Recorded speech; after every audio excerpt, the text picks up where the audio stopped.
오늘의 하나님 말씀은 잠언 24장 1절에서 16절까지입니다.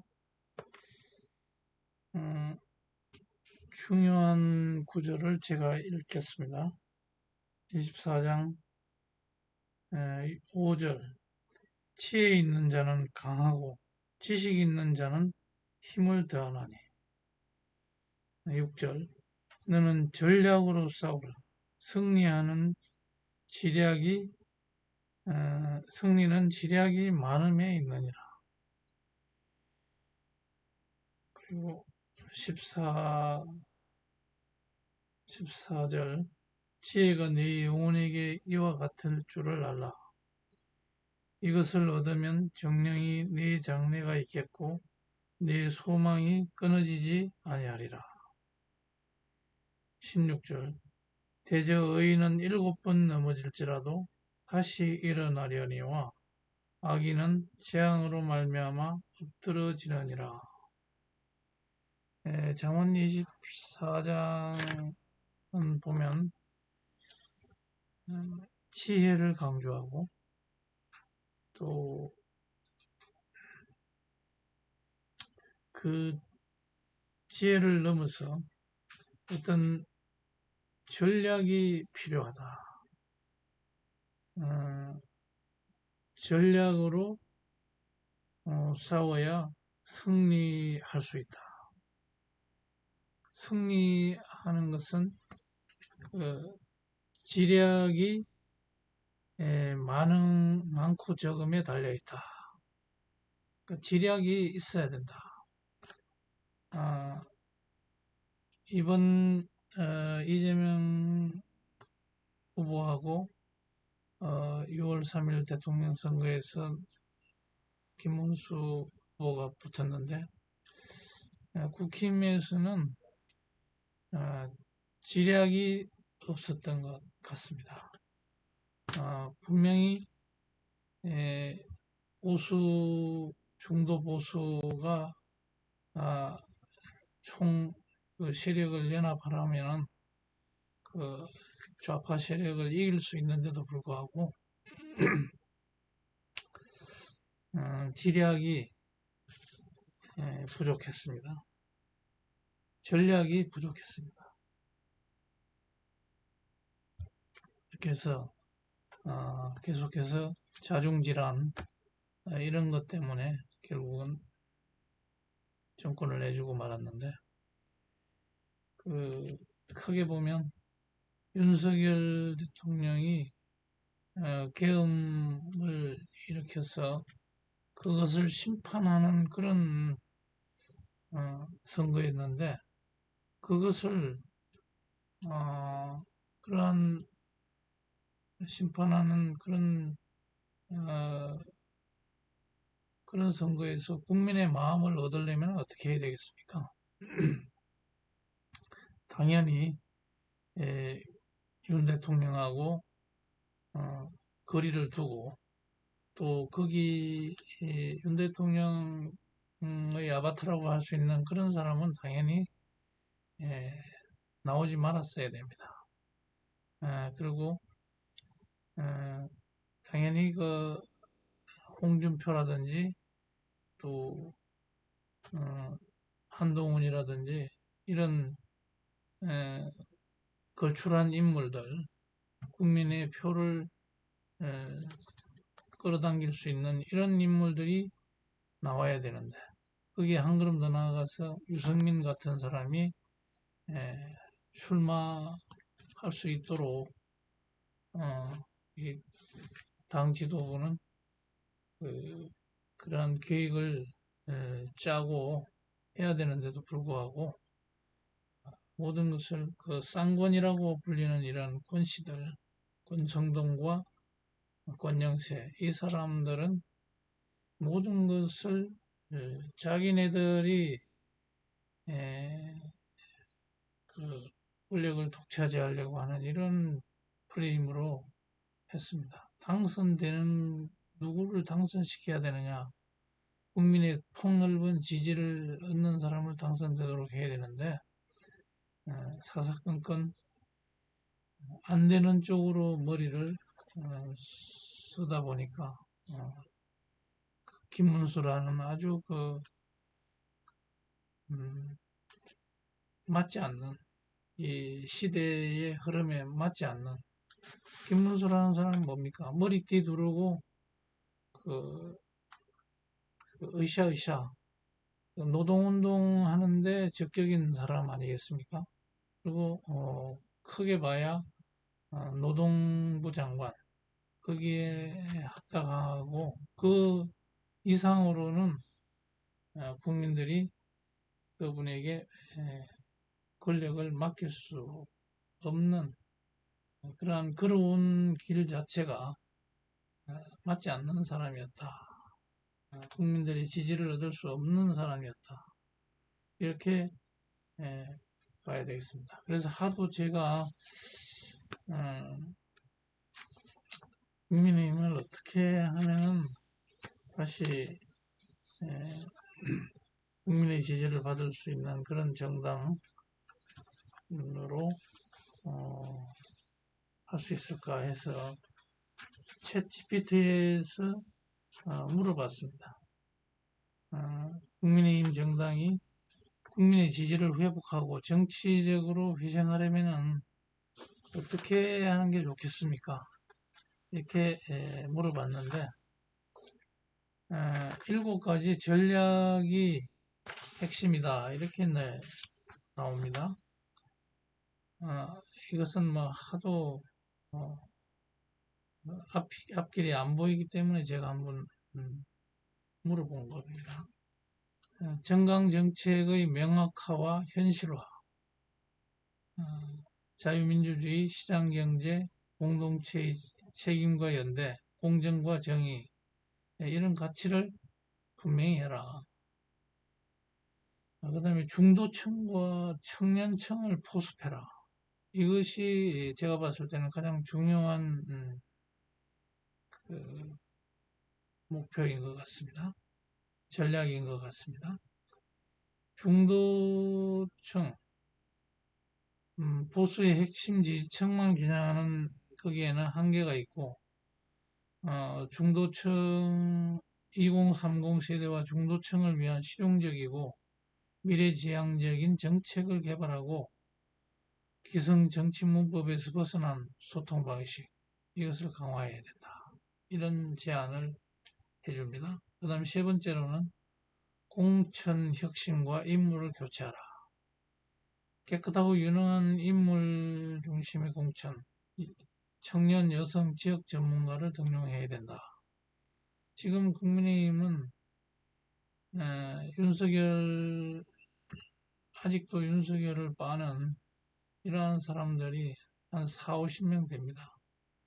그 대부분이 TK 지역 출신이나 또 부산 지역 출신인데 이 사람들을 대폭 물갈이 해야 되는데 지금 뭐 선거가 있는 것도 아니기 때문에 이 사람들이 적어도 한 10명 정도는 자기는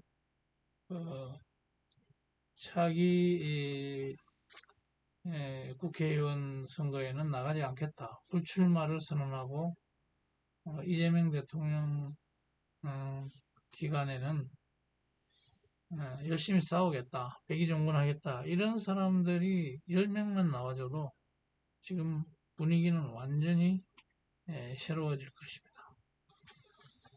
그래서 인물 교체 이것이 필요한 것입니다.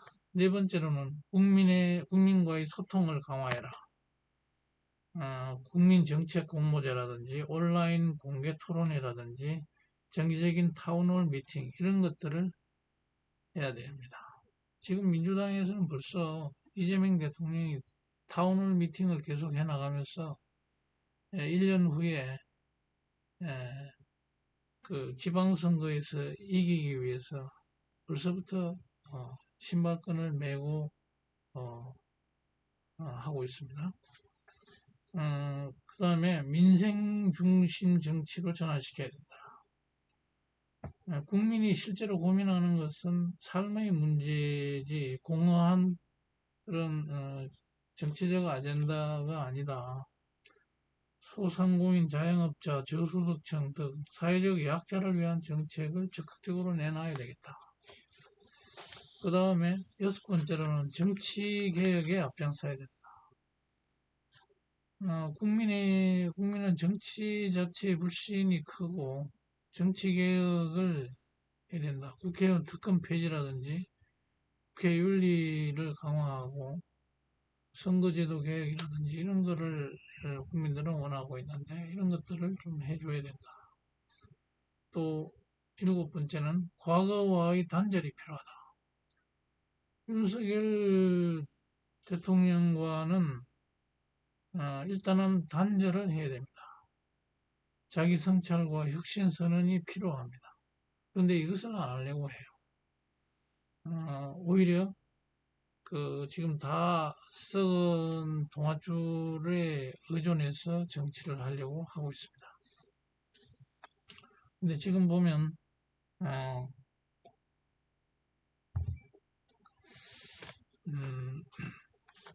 윤석열 대통령과 한독수 내각은 경제정책을 참 잘했습니다. 굉장히 노력을 해서 인재를 최상목 경제부총리 이런 분들이 합심해가지고 경제정책을 잘 끌고 와서 나라의 경제가 탄탄하게 이렇게 돼 있는데 수출도 흑자를 계속 유지하고 있고 그리고 원전을 문재인 대통령이 탈원전 해가지고 완전히 붕괴시켜 놨는데 그것을 윤 대통령이 들어와서 원전을 복귀시키고 그 두산 에너빌리티를 중심으로 한 이런 한전 이런 원전을 그래서 수출을 하면서 어느 정도 기반을 닦아놨습니다. 근데 이재명 통치하에서는 모든 것을 부정하고 이걸 다 완전히 갈아엎으려고 하고 있습니다. 앞으로 얼마나 잘할지는 두고 봐야 되겠습니다. 그래서 윤 대통령은 억울한 점이 있어도 국힘을 놓아줘야 됩니다. 그래야 국힘도 살고 보수도 살고 다시 정권을 잡으면 윤도 살 수가 있습니다. 지난 대선에서 홍준표라든지 또 한동훈이라든지 유승민 이런 사람이 나섰으면은 되도록 했으면은 장난질을 안 하고 이 사람들이 되도록 했으면은 이재명을 꺾고 정권을 내주지는 않았을 겁니다. 그렇게 됐으면은 어떻게 됐습니까? 윤 대통령도 살 수 있었을 것입니다. 근데 그렇지 못하고 결국은 한치 앞을 내다보지 못하고 이 전략을 제대로 짜지 못했다. 오늘 잠언 24장 6절에 전략으로 싸우라. 승리는 지략이 많음에 있다. 지략이 중요하다. 지 아무리 지식이 많고 학벌이 많고 무슨 내세울 게 많고 재산이 많고 그래봐야 무슨 소용이 있습니까? 이 전략을 잘 짜서 그러한 전략은 어떤 지혜 이런 데서 나온다고 봅니다. 지략 이런 것들이 이런 것들을 잘 써서 정치를 해야 되겠습니다. 근데 그렇지 못하고 이렇게 우파 지금 광화문에 정강훈 목사나 이런 분들은 소 잃고 외양간 고치는 일을 지금 하고 있습니다. 벌써부터 어, 힘을 빼고 있습니다. 이 더운 날씨에 자신의 영향력 확대의 일환으로 이렇게 군중을 많이 동원하는 건 아닌지 의심이 가기도 합니다.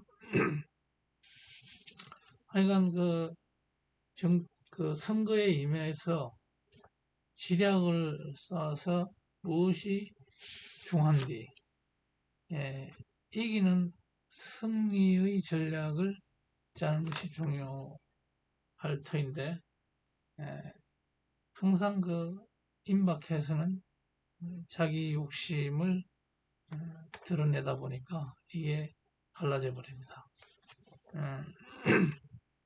이 판을 이 보수 진영의 국힘이라는 이 정당 안에서는 플렉시블한 아주 그 융통성 있는 그런 중도적 인사가 이걸 잡고 나가야지 되고 그 이외에 극보수라는 사람들은 그 자기네 나름대로 그 역할을 지키면서 나아가되 서로를 너무 방해하고 그러지는 말아야 됩니다. 벌써부터 국힘을 잡아먹으려고 하고 있지 않습니까? 그래서 김문수라는 이런 사람이 돼가지고는 국힘이 완전 극보수라는 그 프레임에 갇히게 됩니다. 그렇게 해서는 신선한 인물이 들어올 수가 없게 되는 겁니다.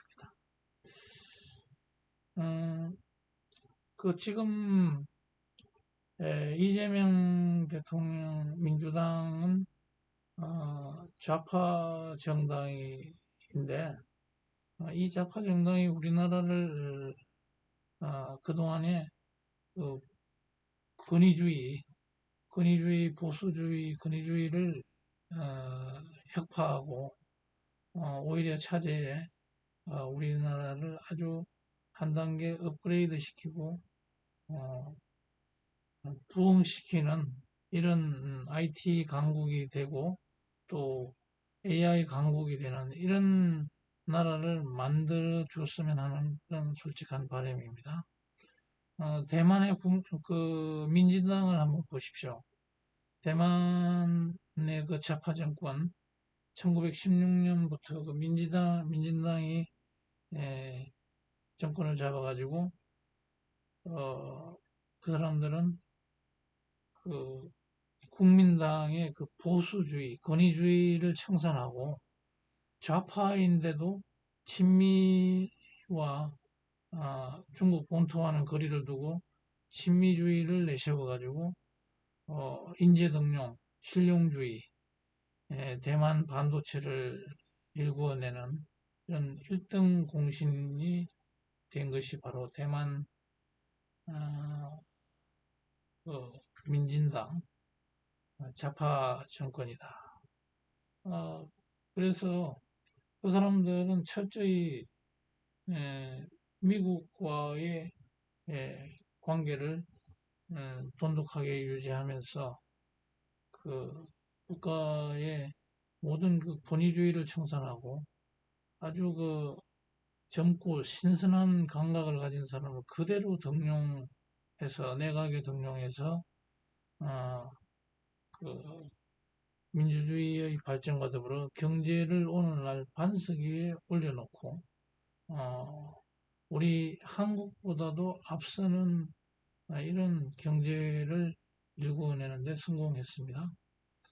그래서 우리나라도 이 좌파가 그렇게 이재명 대통령이 그렇게 해주는 그런 어떤 기대를 또 해보기도 합니다. 근데 태생이 이재명 대통령은 퍼주기, 벌써부터 퍼주기에 일관하고 비탄감, 또 서울대 10개 만들기, 이것은 곧 하향 평준화가 아니겠습니까? 이 나라를 멍들게 할 것 같습니다. 최근에 그 인사 몇몇 그 인사를 보면 그럴듯하게 하는 것 같지만 그 본색을 언제 드러낼지는 모릅니다. 그 나라를 베네수엘라 수준으로 떨어뜨리게 되지 않을지 상당히 걱정되는 부분도 있습니다. 그렇지 않도록 이재명 정권이 궤도 이탈을 하지 않도록 야당인 국힘당은 잘하는 것은 수용해주고 못하는 것은 비판 견제해서 바람 방향으로 나가도록 해야 할 것입니다. 그런데 국민의힘은 앞날은 참 암울해 보입니다. 얼마나 더 폭망해야 정신을 차릴지 도무지 책임지고 물러나는 사람이 없어 보입니다. 아직까지는 보면은 윤 대통령의 사람들이 고스란히 그 권력의 중심부에 또아리를 털고 있습니다. 송원석이라는 사람이 비대위원장 겸 원내대표인데 이 사람이 하는 행동 하나하나를 보면은 완전히 꼴통 보수의 윤석열 아바타의 행태를 그대로 보이고 있기 때문에 거기서 기대할 게 별로 없지 않나. 그렇다면 8월달 선거에서 당대표 선거에서 아주 신선한 인물이 나와서 그것을 모든 것을 혁파하고 개혁적인 그러한 인물이 나와서 말끔히 청소를 해줘야 되겠다 하는 것인데 벌써 안철수가 혁신위원장을 내팽개치고 당대표가 되겠다고 나왔습니다. 그래서 제가 챗GPT에게 물어봤습니다. 누가 국힘의 리더가 당대표가 되는 것이 좋으냐 물어봤는데 김문수가 되면은 안 된다.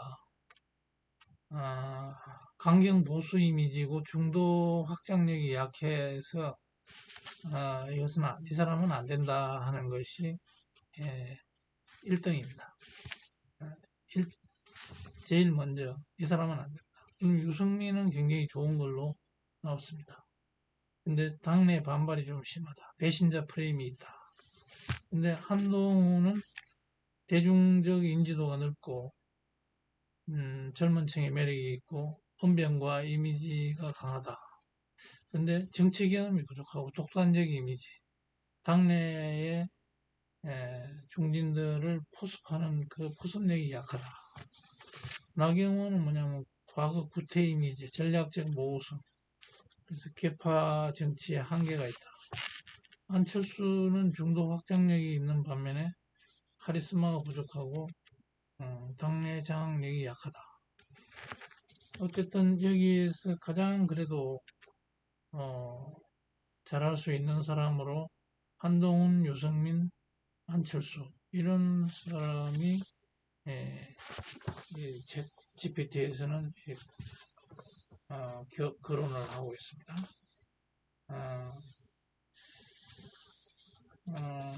1등으로는 유승민을 거론하고 있고 2등으로서는 한동훈, 안철수 이렇게 하고 있습니다. 뭐 도저히 이미지 쇄신이 어렵고 체제 유지에 안 좋은 사람은 김문수, 나경원 이렇게 챗GPT에서 조언하고 있습니다. 이런 거를 제가 하도 답답해서 한번 질문해 봤던 겁니다. 김문수라는 이 사람은 스스로 물러나야 된데도 불구하고 이 사람 저 사람하고 식사하면서 말끝마다 지금은 단합하고 이재명과 맞서 싸울 때라고 하는데 지금 새 정부가 출범했는데 뭐 그렇게 열심히 싸울 필요는 없다고 봅니다. 오히려 그 당의 정비가 더 중요하고 윤과 단절하고 그 윤에게 아부들던 자들은 모두 이선으로 후퇴시키는 인적 청산이 필요한 그런 시대다. 윤과 가까웠던 40명의 의원들은 당직을 배제, 나중에 차기 국회의원 선거에서 공천 배제 수준으로 갈아엎어야 새 인물이 들어올 수 있다. 당분간 여당과는 싸울 필요가 없는 겁니다. 내부 전열 정비를 해야 됩니다. 그래서 혁신적인 인물이 당대표가 돼가지고 그 원내대표와 이 보수 꼴통인 이 원내대표를 좀 견제를 할 필요가 있습니다. 그래야 국민들의 지지를 얻지. 이래가지고는 아무것도 아니다. 그리고 당에서 최근에 입당한 조원진이라는 이런 꼴통을 입당시키고 장해찬이라는 이런 구태 인물을 자꾸 입당시켜가지고 이렇게 나불거리게 하는 건 이건 굉장히 안 좋은 징조다.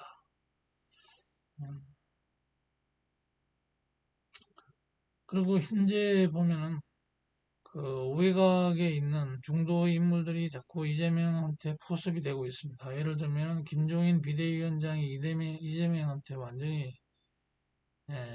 포섭이 돼가 있고 윤여준이라는 책사는 이미 뺏긴 상태고 이석현이라는 전 법제처장도 완전히 이재명한테로 돌아서 버렸습니다. 이렇게 중도적인 인물, 이러한 그 여론 선도하는 이런 사람들이 자꾸 저쪽으로 넘어가지 않도록 해야 됩니다. 그렇게 하려면 어떻게 해야 되겠습니까? 정신을 차리고 내부에 전열 정비를 해야 됩니다. 정말 그 책임 있고 꼴통 보수로 평가되는 이런 사람들은 그 이선 후퇴를 하고 앞으로 불출마를 선언을 해줘야 됩니다. 예를 들어서 권영세, 권성동, 또 나경원, 또 그 이철규, 또 뭡니까 윤상현 이런 때묻은 인사들 도저히 국민들한테 희망을 못 주는 이런 인간들은 일단 불출마를 선해주고 백의종군 해줘야 됩니다. 그렇게 했을 때 국민들이 희망을 갖고 할 것입니다. 그런데 뭐 그러나 저러나 100번 그런 얘기 해봐도 소용없고 지금 75만에서 지금 90만으로 늘어났다고 하는 이 당원들이 보수를 재건할 수 있는 한동훈이라든지 안철수 또는 유승민이라든지 이런 사람을 불러들여 가지고 당대표로 만들어야 됩니다. 지금 현 시점에 가장 적합한 인물은 한동훈이 가장 적합한 인물이라고 보여집니다. 야당이 건강해야 여당이 정치를 잘할 수 있습니다. 야당이 아주 나락에 빠지면 여당이 너무 공룡처럼 커져가지고 정치를 개판으로 해버리면 나라가 어떻게 되겠습니까? 나라를 살리기 위해서도 국힘이 어느 정도 바로 서는 정당이 돼야 되겠습니다. 국힘을 밀어줘야 됩니다. 욕만 할 게 아니라 국힘을 사랑하고 밀어주고 정당에 가입해서 한 표를 행사하고 이렇게 하는 것이 곧 국가를 살리는 길이다 이렇게 보고 있고 오늘 그 말씀으로 다시 한번 돌아가서 잠언 24장에서 보면 구구절절히 지혜롭게 행동해야 된다. 지식이 온 머릿속에 가득 차 있어도 그것이 싸움에서는 무력할 수가 있습니다. 그래서 전략을 세우고 지략이 많아야 된다. 지혜가 또 7절에서는 이런 말씀도 있습니다. 지혜가 너무 높아서 미련한 자가 미치지 못할 것이므로 그러니까 지혜가 있어야 된다는 얘기가 되겠습니다. 그리고 그 환난 날에 10절에 보면 환난 날에 낙담하면 내 힘이 미약함을 보임이라. 지금 그 보수가 졌다고 낙담만 하고 있어 가지고는 아무것도 안 됩니다. 그렇다고 해서 막 그 강화문의 정강훈 목사처럼 저렇게 물불 안 가리고 저렇게 힘을 빼는 것도 문제가 있다고. 각 교회에서 목사를 중심으로 이런 재충전 그것을 다시금 근본으로 돌아가서 무엇이 문제인가를 차분히 생각하고 정치학교 지금 둘의 김진홍 목사가 하고 있는 이러한 정치학교를 각 교회 차원으로 개교를 해서 청년들을 이 정치판에 정치의 그 중요성을 일깨우고 한국 정치에 이 청년들이 이 한국 정치를 좋은 방향으로 나아갈 수 있도록 깨우쳐 줘야 됩니다. 이 퍼주기라든지 모든 것을 갖다가 이 인기 영합주의로 가면은 나중에 이 젊은이들이 모든 것을 감당해야 됩니다. 그렇게 하면은 어떻게 되겠습니까? 그것을 젊은이들에게 일깨워 주는 것이 바로 이 목사들이 할 일이다. 3만 5천 명이라고 하는 이 목사들이 해야 될 일이다 하는 것입니다. 14절에 지혜가 네 영혼에게 이와 같은 줄을 알라. 이것을 얻으면 정령이 네 장래가 있겠고 네 소망이 끊어지지 아니하리라. 그 지혜가 있어야 된단 말입니다. 지혜 없이 행동하면 그것은 곧 패배요 죽음이다. 그리고 16절에 대저 의인은 7번 넘어지더라도 다시 일어나려니와 악인은 재앙으로 말미암아 엎드러진다. 의인은 뭐 있습니까? 지혜가 가득한 사람이 바로 의인이라고 할 수가 있겠습니다. 우리는 이 어두운 이 암울한 이 시대에 빛과 소금의 역할을 하면서 다시 일어서야 될 것이다. 그 이재명 대통령이 엉뚱한 짓을 하지 못하도록 또 김민석 총리가 경험 없이 제멋대로 정치를 하지 않도록 비판하고 또 비판하면서 논리적으로 비판하면서 국민의힘에 힘을 실어줘야 할 것입니다. 오늘 설교 여기서 마치겠습니다.